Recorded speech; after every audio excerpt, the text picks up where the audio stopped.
Bien, salut tout le monde et bienvenue dans cette nouvelle édition de la culture religieuse, une émission qui vous propose de connaître l'islam, de le découvrir ou le redécouvrir. L'islam, ses préceptes et aussi son histoire, puisque l'islam a une histoire de plusieurs siècles, même presque un millénaire. Pour en parler, nous avons Dr Ismaël Hamed, spécialiste en religion comparée. Dr Ismaël, bonjour. Bonjour. Merci d'être avec nous aujourd'hui. Alors aujourd'hui, nous allons parler une des phases de l'islam, c'est la conquête de la Syrie. Il fait partie de la conquête de l'islam des pays du Levant, qui regroupe donc la Syrie et d'autres pays de cette région Perse, etc. Si on peut parler de la conquête de la Syrie, quelle a été son importance pour l'islam, pour introduire? Oui, alors la conquête de la Syrie c'était un événement historique très important pour l'islam parce que on parle après la mort du prophète Mahomet. Alors il y avait deux pouvoirs dans le monde qui dominaient presque une grande partie du monde. Alors on a les Romains ou l'Empire byzantin qui occupent alors l'Asie, une grande partie de l'Asie, la Syrie et aussi en Afrique, le nord de l'Afrique, l'Égypte, tous ces pays-là. Et c'est avec aussi le reste de l'Empire occidental, Rome, le pays de Gaulle et tout ça. On a l'autre pouvoir mondial de cette période, c'est l'Empire sassanide ou l'Empire perse. Alors c'était en Irak, en Iran et l'autre partie de l'Asie. Ces deux pouvoirs alors qui se luttaient alors pendant cette période après ou à la suite de la mort du prophète Mahomet. Et bien sûr pour l'islam, pour être propagé, pour être répandu dans ce pays-là, les pays qui étaient occupés alors par les Romains et par les Perses, alors ils font une confrontation avec ce pays-là. Donc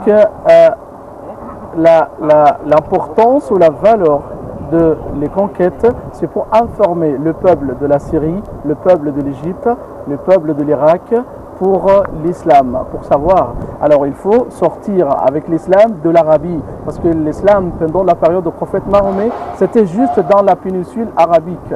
Donc alors il faut sortir couramment parce que répandre l'islam. L'islam c'est une religion globale, c'est mondial, universel pour tout le pays et pour tout le peuple du monde, comme Dieu a dit au prophète.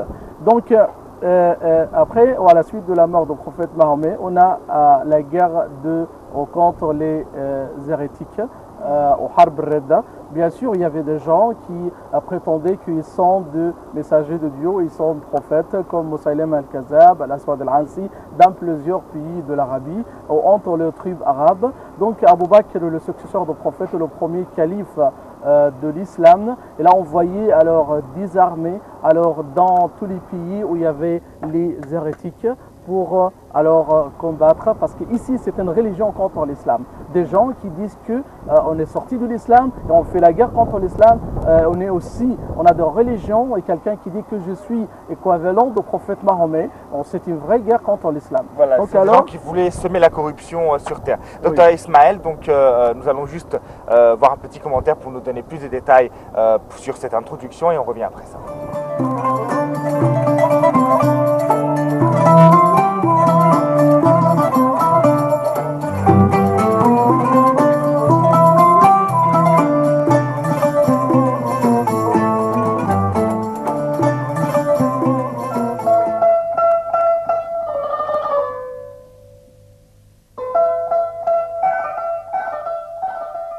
Après la mort du prophète Mohammed, salut et bénédiction de Dieu sur lui, en 632, les califes et ses successeurs partent à la conquête des empires perses et byzantins.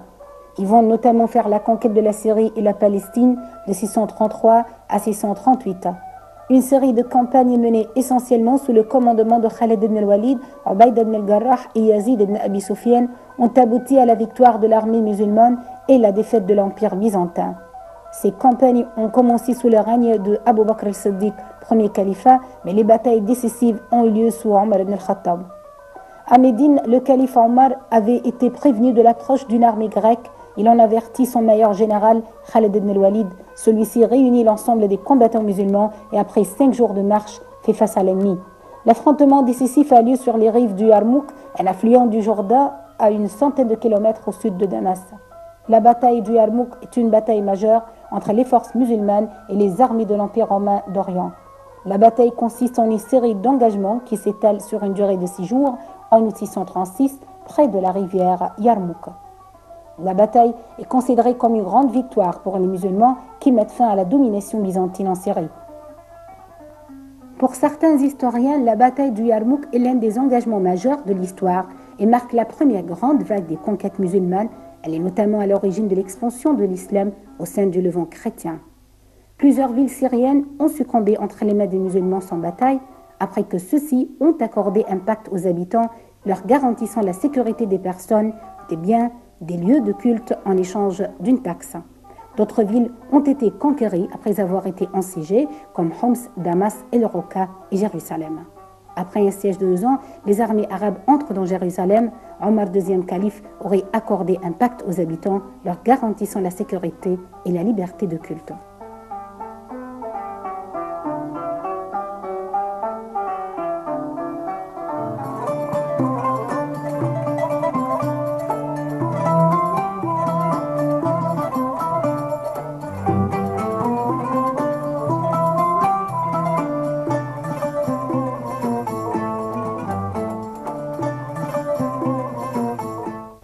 À notre édition de la culture religieuse. Justement, notre sujet aujourd'hui, c'est la conquête musulmane de la Syrie. Et notre invité est Dr Ismaël Hamé, spécialiste en religion comparée. Dr Ismaël, cette guerre a été l'occasion de faire valoir disons les prouesses et surtout le caractère chevaleresque de ce qu'on appelle les Khulafa Rashidoun, donc les califes orthodoxes, donc Omar ibn al-Khattab et parmi eux donc Omar ibn al-Khattab et Khalid ibn Walid et bien sûr Abu Bakr al-Siddiq que vous avez évoqué tout à l'heure. Parlez-nous de ces personnages mythiques dans la culture de l'islam. Alors, on parle des grands compagnons de l'islam. Alors, si on parle des 4 califes, on a Abu Bakr, le successeur du prophète, le compagnon le plus proche du prophète Mahomet. Il est aussi le beau-père du prophète Mahomet, il est le père de Sayyida Aïcha. Alors il était aussi le deuxième personnage dans le caveau pendant le miracle de l'émigration du prophète. On parle d'un très grand personnage de l'islam et on dit toujours qu'il est le personnage le plus important de l'histoire de l'homme après le prophète. Et quand tu fais le prophète dans une catégorie, la première personne après le prophète, c'est Abu Bakr al-Siddiq. Et après, on parle de Omar al-Farouk, celui qui est Dieu, alors c'est par la justice, par rapport à la justice et tout ça, c'est par Omar ibn al-Khattab. C'est bien sûr le prophète Mahomet qui l'a bien recommandé. Et Omar, c'est un grand calife, le deuxième calife qui a régné alors l'empire musulman alors à peu près 10 ans. Le troisième, c'est Othman. Vous avez dit, il a renié l'islam pendant 10 ans, je ne comprends pas. C'est-à-dire qu'au départ, il n'était pas musulman pendant 10 ans, et après 10 ans, il est venu devenir. Non, on parle de l'empire, parce que pendant la période du prophète Mahomet, c'était un État musulman. Après le prophète, alors on avait des conquêtes, l'islam a été répandu dans plusieurs pays du monde, donc ça commence l'idée d'avoir un empire musulman. Donc alors, c'était bien sûr un roi, c'est un calife d'un grand empire. D'accord, il a régné dans cet empire. D'accord. Ensuite, donc on parle de Othman ibn Affan, bien sûr aussi, c'est un grand aussi, c'est un des 10 qui était aussi que le prophète informe les compagnons qu'ils étaient des gens de paradis, ou comme ça, comme Abu Bakr, comme Omar, comme Othman. Aussi, il était le gendre du prophète Mahomet. Il a épousé 2 filles du prophète Mahomet. Alors, il a épousé Ruqayya et Kulthum. Et bien sûr, c'était des grandes grâces de Othman. Et lui, le seul personnage qui a épousé 2 filles du prophète Mahomet. Si on parle d'Ali aussi, c'est le cousin du prophète Mahomet, celui qui a épousé aussi sa fille favorite Fatima, il est le père de l'Hassan al-Hussein, et aussi la famille d'Abu Talib, c'est une grande famille de l'islam et c'est la même famille du prophète Mahomet. On parle de très grands califes et c'est la période du califat. Alors après, c'est fini le califat et cette période de le royaume musulman. Parce qu'après, c'était un royaume, un roi, et il était suivi par son fils, et comme ça. Et ça n'existe pas avant. Donc un royaume héréditaire, quoi. Oui, c'est héréditaire. Mais justement, comment le roi était choisi? C'est par rapport à sa descendance avec le prophète ou c'était comment? Ah, c'est après le calife ou c'est comment? Vous avez dit que après le califat, il n'y a plus de califat. Oui, Après, fini, le dernier calife, c'est Ali ibn Abi Talib. Oui. Ali ibn Abi Talib est le dernier calife et ensuite ce sont des rois. Alors, après l'assassinat de Ali, radiallahu anhu, alors il était suivi par son fils Al-Hassan, c'est lui qui reste, c'est lui qui était élu par les musulmans, mais il ne reste que 6 mois. Après, il y avait de luttes, il y avait de problèmes, de sédition. Depuis, alors, Al-Hassan, c'est un homme qui ne cherche pas de pouvoir ou d'être un roi et tout ça. Il a abandonné tout ça pour Muawiyah ibn Abi Sufyan, radiallahu anhu. Puis Muawiyah, il reste 20 ans comme le roi de royaume musulman dans cette période. Et avant sa mort, alors, il a fait son fils pour être l'héritier. Après la mort, c'était son fils, alors qui s'appelle Yazid, qui le suit après, et puis le fils de ça et le fils de calife ou le fils de roi, si on parle ça. Pourquoi justement c'était un royaume héréditaire? Est-ce qu'il n'y a pas cette notion de démocratie dans l'islam, ou est-ce qu'on n'élisait pas son roi ou... Mais c'est un changement ridicule alors de la façon de élire le calife ou l'imam de musulmans. Pendant la vie du prophète Mahomet, il laisse l'affaire pour les musulmans. C'est une consultation alors, entre les musulmans. Ça arrive en islam. Mais pendant les 4 califes, alors c'était les musulmans qui élisent. Alors c'est qui doit être avec Al-Bay'a ou avec tout ça. Mais à la suite de Al-Hassan qui a abandonné alors, le règne, le pouvoir et tout ça, c'est un grand changement avec Muawiyah. Donc on avait la dynastie Umayyade et tout ça. D'où le déclin de l'empire musulman justement. Alors, on peut retourner à un autre sujet. On parle de la conquête de la Syrie. Vous avez dit que c'est un événement important justement dans l'histoire de l'islam. La Syrie était un point stratégique, je crois. Bien sûr, la Syrie, c'est un point qui sépare l'État musulman alors de l'Empire byzantin ou l'Empire romain. Donc, toujours les Romains faisaient des agressions, faisaient des problèmes, des attaques à la frontière des États musulmans. Alors, ils faisaient beaucoup de choses et bien sûr, pendant la vie du prophète Mahomet, il a envoyé alors beaucoup des petits groupes alors pour se défendre et tout ça. On connaît bien sûr Mawqa'at Dawmat al-Jandal, Zat al-Salasil et tout ça. C'était juste pour se défendre contre les agressions romaines et tout ça. Donc à la suite, après la mort du prophète Mahomet, donc alors l'islam, ça doit être répandu, ça doit être propagé dans le pays du monde. Donc Abu Bakr, il a envoyé 12 armées. Une armée vers l'Irak contre les Perses et une autre armée alors vers la Syrie. Donc l'armée pour la Perse, c'était les deux, c'était 12 armées contemporaines pendant presque la même période. Donc l'armée de l'Irak, c'était menée par Khalid ibn al-Walid. Et l'autre armée, alors c'était avec Abu Ubaïda ibn al-Jarrah, avec beaucoup d'autres commandants comme Amr ibn al-As, Shurhabil ibn Husna et plusieurs d'autres, Khalid ibn Saïd ibn al-As. Donc il avait un problème pour l'armée en Syrie. Abu Ubaïda, c'était un homme de guerre, ce n'était pas un commandant militaire. Donc Abu Bakr, il a trouvé que l'affaire très critique là-bas en Syrie. Donc il a changé le commandement de la Syrie et l'Irak. Donc il a envoyé pour Khalid ibn al-Walid pour aller et pour abandonner l'armée de l'Irak et pour aller en Syrie pour rejoindre l'autre armée là-bas parce qu'il y a un problème. Donc Khalid, il a laissé l'armée de l'Irak là-bas pour Al-Musanna ibn Haris al-Shaybani, celui qui a été tué alors pendant la guerre d'Opan ou Al-Gisr, on va parler après. Et Khalid, il a rejoint l'armée là-bas, donc c'était la bataille après de Al-Yarmouk en Jordanie actuellement.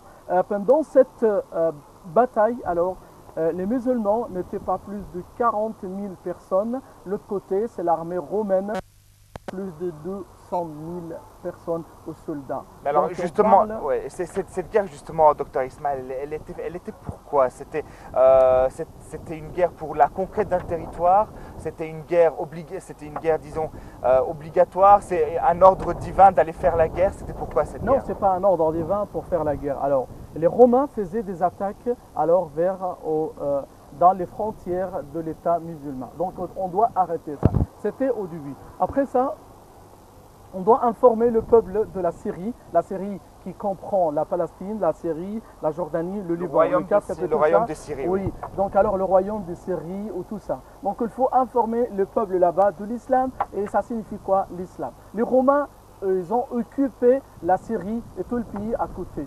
Donc les Romains, bien sûr, ils ne laissent pas les musulmans pour répondre, pour parler de l'islam là-bas, parce que les Romains étaient chrétiens, alors diophysites. Donc alors c'était comme ça fait la guerre. Donc Khalid ibn al-Walid, alors c'était le grand commandant, comme on connaît, il est Saifullah al-Masloul, c'est un grand commandant, c'est quelqu'un qui est très très sage, qui est très talent aussi par rapport les actes militaires et tout ça. Donc il y avait la guerre ou la bataille de Al Yarmouk. Donc cette bataille, on parle de l'armée romaine, c'était plus de 10 fois, alors plus que l'armée des musulmans. Donc quand les musulmans, ils ont vu l'armée romaine et quand ils savaient le nombre de cette armée-là, quelqu'un de musulman disait à Khalid ibn al-Walid, alors comment l'armée romaine est très grande, comment et nous, alors l'armée musulmane est petite.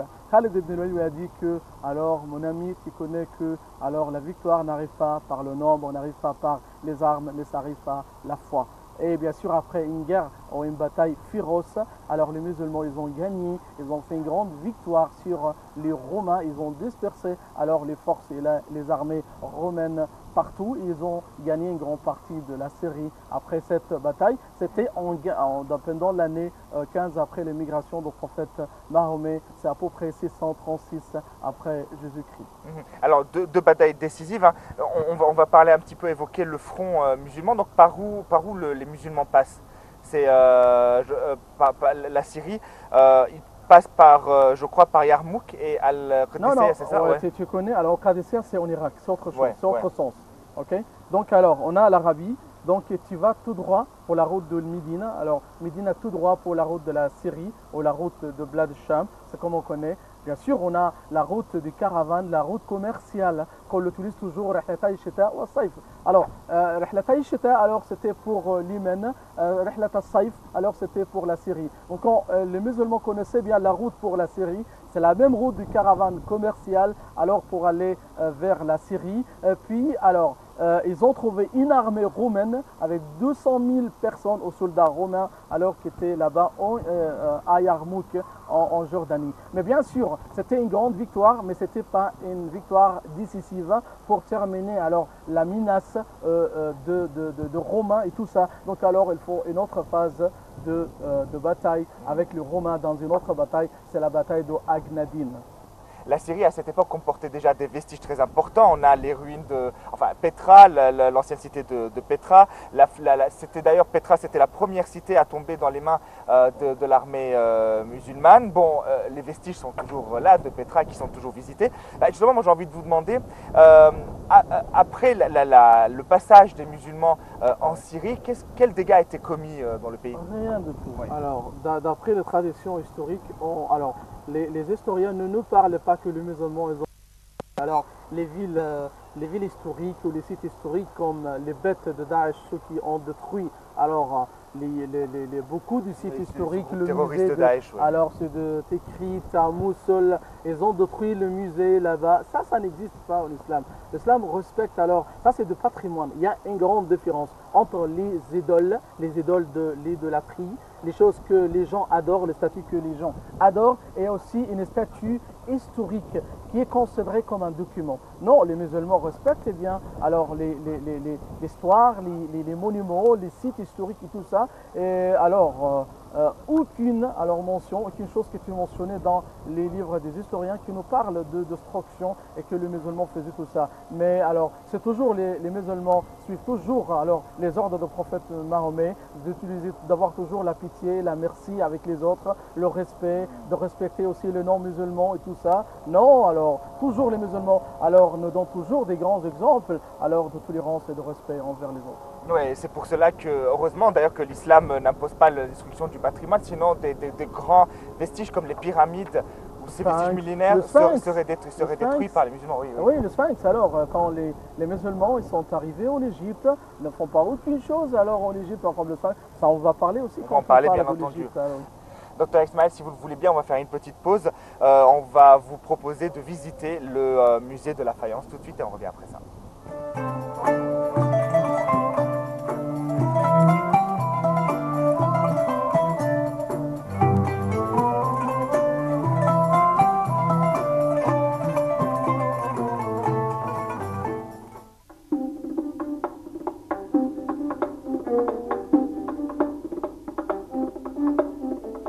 Le musée de l'art islamique est considéré comme l'un des plus importants au monde en raison de son exceptionnelle collection de bois rares, de plâtres, de textiles, ainsi que d'objets métalliques, en céramique, en verre et en cristal, datant de toutes les périodes et provenant de l'ensemble du monde islamique.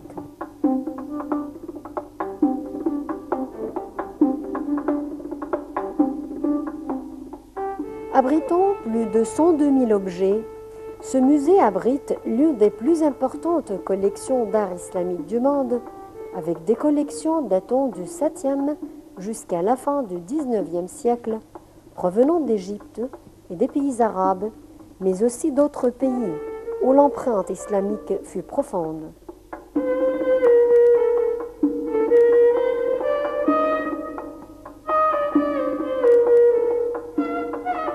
L'idée de construire un musée d'art islamique naquit vers 1869. Le musée du Caire avait été conçu à l'origine pour préserver le patrimoine égyptien des pilleurs d'antiquité qui ont écumé le pays au XIXe siècle et au début du XXe.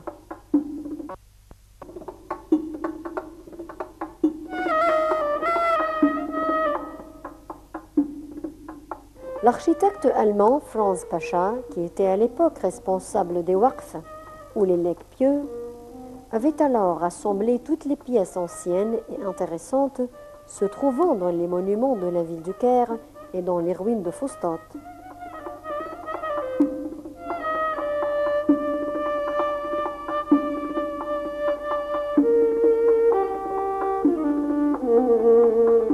Il eut alors l'occasion de recueillir de nombreux objets précieux, témoins des époques fatimides et mamelouks, ainsi que de nombreuses pièces sculptées en bois ou en pierre.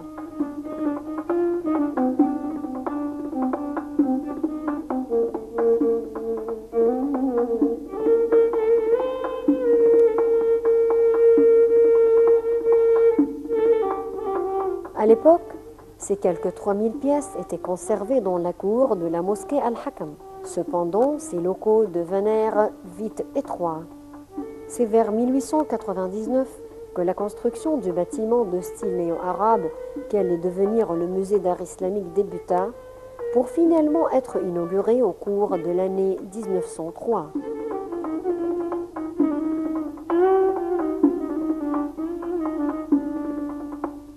Alors que la partie est des locaux est connue sous le nom de la Maison des Antiquités Arabes, la partie ouest porte le nom de la Bibliothèque du Sultan.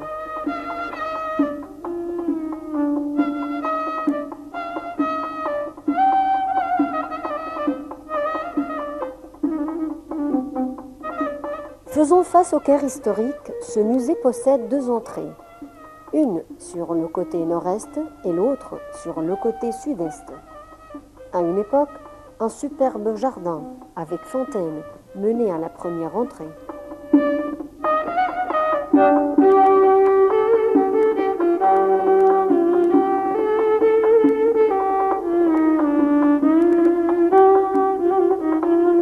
L'entrée située sur la rue Port Saïd a une superbe façade dont les décorations et les renfoncements furent inspirés par l'architecte islamique datant de plusieurs périodes.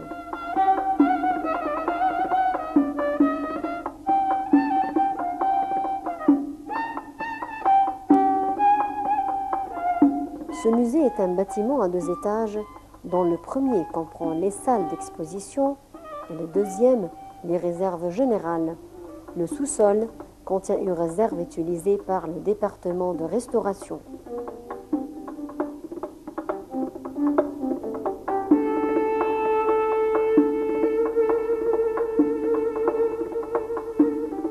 Le plus grand musée d'art islamique du monde a rouvert ses portes au Caire après 7 ans de travaux. Près de 2500 objets issus des diverses époques islamiques sont exposés au public.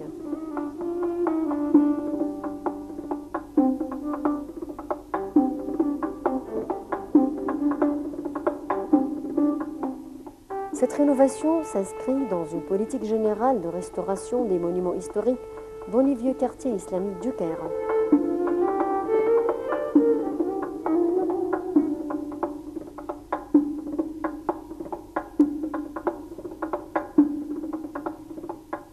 Le musée islamique se prévaut d'abriter l'une des plus importantes collections d'art islamique du monde.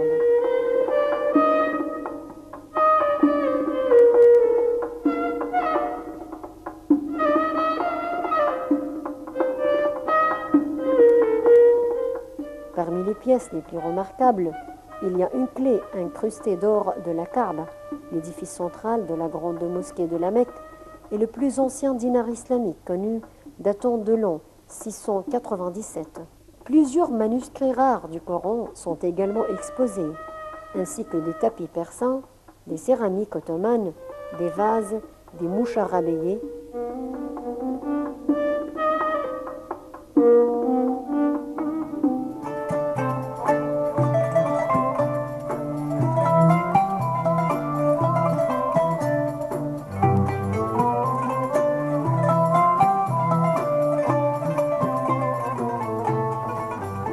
De retour pour conclure cette édition de la culture religieuse, la conquête de la Syrie est très longue, hein. On doit parler de beaucoup justement de batailles, c'est ça? Oui, bien sûr. Alors Oui. quelle bataille importante? Alors, on a pourrais-tu- Aghnadin, Ouais. on a la bataille de la conquête de Bait el-Maqdis. Alors, il y a beaucoup de choses qu'on doit parler sur Bait Donc el-Maqdis. la conquête de Jérusalem, Beit el-Maqdis, Omar ibn al-Khattab là-bas, et la construction de la mosquée de Omar à Beit el-Maqdis.